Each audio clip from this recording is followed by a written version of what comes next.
Shalom pemirsa, berjumpa kembali bersama saya dalam pembahasan buku Pandanglah pada Yesus yang ditulis oleh George R. Knight. George R. Knight ingin mengajak kita agar kita mengerti arti sebenarnya dari kehidupan Yesus. Kehidupan Yesus ini bukanlah sekedar cerita yang sering kita dengar atau sering kita baca. Namun cerita Yesus ini adalah inspirasi bagi masing-masing kita dalam kehidupan kita hari ke hari. Maukah kita mengambil inspirasi ini agar dapat dibentuk menjadi karakter seperti Kristus? Sebelum kita membahas akan pelajaran ini, kami mengundang saudara-saudara untuk berhenti sejenak dari setiap kegiatannya. Mari kita sama-sama berkumpul agar kita dapat mempelajari kebenaran Tuhan melalui judul Doa Agung Kristus bagian yang kedua. Ayat inti kita pada saat ini terdapat dalam Yohanes 17 ayat 9 sampai 19. Aku berdoa untuk mereka, bukan untuk dunia aku berdoa, tetapi untuk mereka yang telah Engkau berikan kepadaku, sebab mereka adalah milikmu, dan aku telah dipermuliakan di dalam mereka.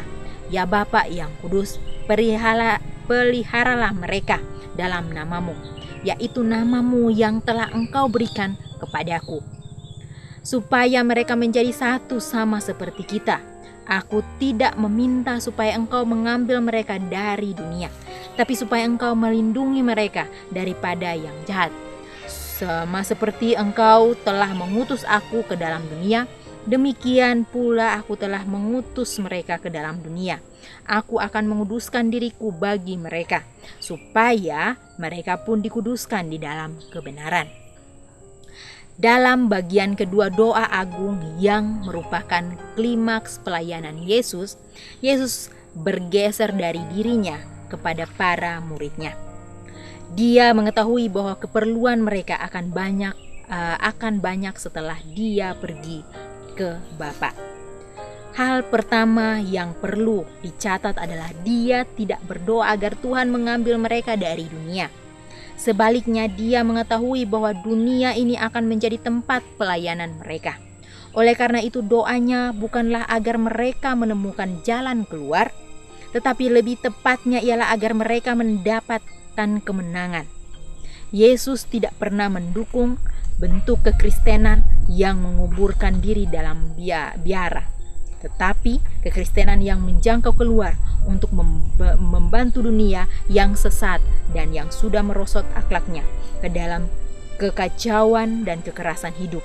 Para pengikutnya harus hidup dan bekerja, walau memang benar mereka memerlukan saat-saat berdoa dan bermeditasi. Saat-saat itu bukan akhir upaya mereka, tetapi satu cara dan berjalan mencapai penyelesaian. Kekristenan tak pernah mengajarkan meninggalkan dunia, tetapi sebaliknya, satu keinginan untuk memenangkan dunia. Kristus berdoa bagi kita sebagai murid-muridnya, karena walau kita berada di dunia, kita bukanlah milik dunia ini. Atau kita bukan berasal dari dunia. Jadi sangat luar biasa doa daripada Yesus sendiri saat dia mendoakan murid-muridnya agar mereka dapat dikuatkan menjadi anak-anak yang setia, dikuatkan agar mereka dapat menjadi pembawa-pembawa terang kebenaran Tuhan yang setia. Dan pada saat ini doa yang sama dia doakan bagi kita. Kita adalah umat-umat Tuhan yang dipersiapkan untuk membawa terang kebenaran Tuhan. Kita bukan hanya menggunakan waktu menjadi umat Tuhan, yaitu berdoa dan bermeditasi dan berdoa meditasi, tapi kita tidak mempunyai jangkauan keluar kepada orang lain. Yesus menginginkan agar kita sebagai umat-umat Tuhan mempunyai tanggung jawab, yaitu menyampaikan terang kebenaran kepada orang lain. Kalau kita melihat kehidupan Yesus, dia hidup di dunia ini bukan untuk dirinya, dia hidup untuk orang lain. Makanan yang dia makan saja dia mau bagikan kepada orang lain. Kenyamanan dia harus tinggalkan demi kita. Apakah kita sudah menerima akan kasih Tuhan itu? Apakah kita sudah mencontoh akan teladan yang telah dia berikan, sehingga kehidupan kita pun dapat mencerminkan apa yang telah dia berikan? Pergumulan bagi masing-masing kita. Mungkin saat ini kita masih mementingkan akan diri kita. Marilah kita berdoa agar Tuhan dapat memberikan kita kehidupan yang baru, hati yang baru, yang mau berkorban untuk orang lain. Di sini pun dikatakan bahwa dia berdoa untuk kita, karena kita harus memenangkan dunia ini. Memang kita tidak didoakan untuk mendapat dunia ini dan tinggal dalam dunia ini. Kita didoakan untuk menjangkau orang-orang, mempunyai pengetahuan di mana kita bukanlah milik dari, atau kita tidak berasal dari dunia ini. Dunia ini adalah tempat persinggahan kita, dan satu saat kita akan kembali ke tempat asal kita. Bahwa kita mempersiapkan diri kita untuk hal itu, dan juga mempersiapkan orang lain untuk mereka dapat menyambut terang kebenaran itu. Hal kedua adalah bahwa Yesus berdoa demi persatuan para muridnya. Jadi Yesus berdoa, yaitu hal pertama, yaitu dia berdoa agar Tuhan mengambil kita dari dunia. Sebaliknya tidak berdoa untuk mengambil kita dari dunia, tapi dia mengetahui bahwa dunia ini akan menjadi tempat pelayanan bagi masing-masing kita. Mendoa untuk murid-muridnya, mereka tidak diambil dari dunia, tetapi mereka disuruh untuk masuk ke dunia, menyebarluaskan pekerjaan Tuhan. Kita pun sekarang ini didoakan untuk menjadi pelayan-pelayan Tuhan dimanapun kita berada. Jangan kita berpikir bahwa saya menjadi pelayan Tuhan, saya harus pergi ke satu tempat yang membuat satu event yang besar sehingga orang dapat melihat, ini dia membawa terang kebenaran Tuhan. Tidak perlu seperti itu. Tapi jika kita berada dimanapun kita berada, di tempat kerja kita, di tempat bermain kita, di tempat tinggal kita, atau di kampus kita, di sekolah kita, marilah kita menyebarluaskan pekerjaan Tuhan melalui tingkah laku kita saja. Orang dapat melihat siapa Tuhan yang kita sembah itu. Jadi karakter Yesus akan terbentuk dalam kehidupan kita kalau kita mau dan juga dengan sepenuh hati meminta tuntunan daripada Tuhan. Karena memang setan akan bekerja keras untuk menggembur kita, membuat kita tidak nyaman dalam setiap situasi. Mungkin dalam kantor kita, karena kita membawa terang kebenaran, kita dibenci orang, atau mungkin kita dibenci oleh teman-teman kita dan mereka tidak mau berteman dengan kita. Tapi biarlah pada saat kita menghadapi, kita sudah dikuatkan oleh doa Tuhan, bahwa kita harus menyebarluaskan atau tempat pelayanan kita dimanapun kita berada. Biarlah kita dapat menjadi berkat. Dan hal yang kedua, Yesus mendoakan kita agar kita dipersatukan. Jadi biarlah kita memiliki roh persatuan itu.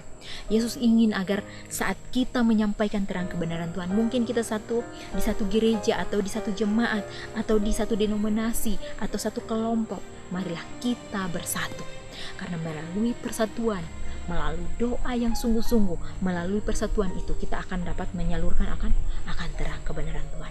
Karena perpecahan, setan akan membuat perpecahan di antara jemaat-jemaat, perpecahan di antara anggota rumah tangga, dan lain sebagainya.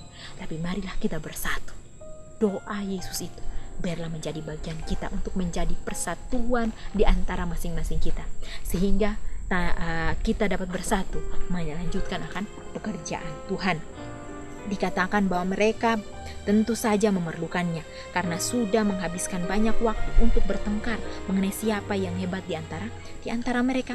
Dan seperti orang lain sepanjang zaman, mereka juga memiliki rasa cemburu dan sifat-sifat pemecah belahan, di mana tidak mau bersatu dengan yang lain. Tidak ada gereja atau jemaat bisa sepenuhnya bekerja dengan baik apabila anggota tarik-menarik ke arah yang berbeda. Jadi sangat luar biasa pada saat Yesus mendoakan murid-muridnya agar mereka bersatu, karena mereka memiliki sifat di mana mereka selalu bertengkar siapa yang lebih terdahulu dari yang lebih terbesar dari antara mereka. Tetapi Yesus mendoakan mereka agar mereka bersatu. Dan pada saat kalau kita membaca kisah daripada semuanya itu, pada saat Yesus mengambil atau memberikan teladan bagi mereka saat Yesus membasuh kaki mereka, itulah saat dimana mereka, titik balik mereka mempunyai persatuan yang sangat luar biasa, sehingga mereka dapat menjadi saksi-saksi, sehingga kita saat ini dapat menikmati akan segala sesuatu yang telah mereka upayakan. Inilah yang Yesus rencanakan bagi kita saat ini. Mungkin saat ini kita melihat, jika saya tidak mendapat jabatan di gereja, kenapa saya harus datang ke gereja? Kenapa saya harus mendengarkan orang yang dilihat dia bukan orang berpendidikan? Tapi Yesus menggunakan itu untuk melatih kita sebuah kerendahan hati. Di saat kita memiliki kerendahan hati, di situ akan terpancar sukacita yang luar biasa, di mana kita akan sepenuh hati kita mau melayani satu sama yang lain. Aspek yang ketiga yaitu dari doa itu adalah Tuhan akan melindungi para pengikutnya dari si jahat. Yesus tidak seperti orang banyak di zaman kita, sangat mengerti bahwa ada satu kekuatan dan kuasa di dunia ini yang berupaya untuk menyimpangkan kita masing-masing ke jalan yang tidak rohani. Akhirnya Yesus berdoa agar mereka boleh diurapi dan dipersenjatai untuk misi kepada dunia ini. Itulah puncak doa yang penuh arti bagi mereka. Tetapi itu tidak akan berpengaruh kecuali kita sebagai murid menyerahkan diri dan mengkhususkan diri untuk mengabdikan hidup kita kepadanya. Hanya apabila kita dengan sadar memilih untuk menempatkan diri kita ke dalam tangannya, maka doa Kristus bisa menjadi bagian kita dan bisa akan terjawab. Jadi sangat luar biasa. Tuhan rindu agar kita menjadi umat-umatnya, tapi kita tidak dibiarkan berjalan sendiri. Dia menginginkan agar disertai dari si jahat. Dia rindu agar melindungi kita. Dia mau untuk melaksanakan segala sesuatu dalam kehidupan kita. Tapi ingat, Tuhan tidak pernah memaksakan kehendaknya kepada kita. Karena Dia walaupun mempunyai segalanya, tapi kita mempunyai pilihan yang dimana kita akan memilih untuk kita sendiri. Di sini Yesus selalu mengulurkan tangan kasih-Nya untuk kita dapat menjangkaunya. Tapi bila mana kita memilih untuk tidak menjangkaukan tangan kasih-Nya, maka doanya tidak akan terjawab. Karena kita memisahkan diri kita dari jangkauan tali kasih Kristus. Marilah kita menyerahkan sepenuhnya kehidupan kita ke dalam tangan-Nya, sehingga Dia dapat membentuk kita, sehingga Dia dapat memberikan kita kesempatan untuk menjadi saksi-saksi bagi Kristus. Kesempatan itu ada dalam kehidupan kita kalau kita mau menyerahkan kehidupan kita dengan sungguh-sungguh. Biarlah kita adalah yang mengaku umat yang beragama, yang mengaku adalah umat-umat yang mengikuti akan jejak Kristus, yang mengaku yang sedang menanti akan kedatangan Tuhan. Maukah kita hari ini mengambil teladan Yesus, mengambil doa Yesus dapat menguatkan kita untuk menjadi pelayan baginya, untuk menjadi bersatu dengan yang lain, memajukan pekerjaan Tuhan. Dan yang terakhir, biarlah kita dapat dilindungi dari setiap situasi dalam dunia ini. Dan ingat, saat kita mungkin menghadapi situasi dalam kehidupan kita yang tidak enak kita rasa, yang sangat menyakitkan dalam kehidupan kita, ingatlah bahwa saat itu kita mulai dilatih untuk mempunyai penyerahan yang sungguh-sungguh. Ingatlah bahwa kita dilatih untuk dapat kuat di saat tantangan yang besar akan datang dalam kehidupan kita. Maukah kita hari ini berkomitmen bersama dengan Tuhan? Mungkin ini adalah pergumulan saya secara pribadi untuk menyerahkan kehidupan saya sepenuhnya.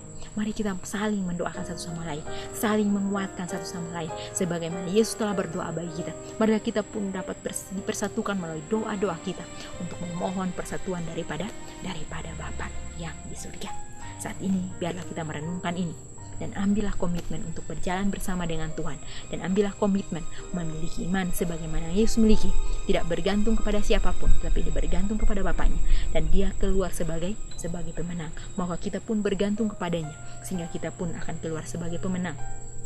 Inilah janji yang pasti, dan ingat, kedatangan Tuhan tidak akan lama lagi. Maukah kita menjadi pembawa terang sampai pada akhirnya? Kita akan berjumpa kembali di kesempatan yang berikut. Tuhan